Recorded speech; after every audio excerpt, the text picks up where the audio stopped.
Maring itinanggi naman ni Senator Jinggoy Estrada na tumanggap siya ng kickback sa mga flood control project. Ayon kay Estrada, sa tingin po niya, gumaganti lang si Bryce Hernandez sa kanya dahil siya ang nagpa-cite in contempt dito sa pagdinig ng Senado noong Lunes. Hindi rin niya siya lalahok sa investigasyon ng Senate Blue Ribbon Committee kung meron man siyang ginawang kalokohan. Galit talaga ako. Talaga napamura ako. Napakasinungaling nitong taon to.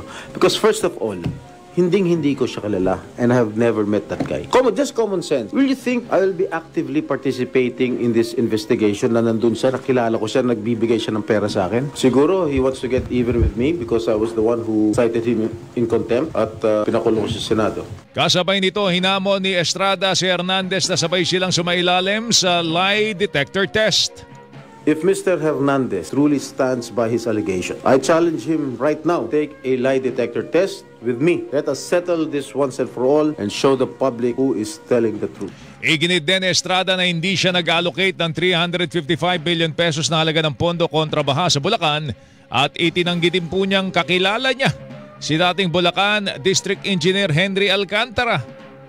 I do not know, I cannot recall that event, pero sa dami naman nagpapapicture sa akin. Hindi ko naman pwede tanggihan. Kung drug lord yan, gambling lord, malay ko naman kung drug lord yan o gambling lord, hindi ko naman matatanggihan kung sino nagpapapicture sa akin. Remember, we are all public figures here. Tinig po ni Senador Jinggoy Estrada.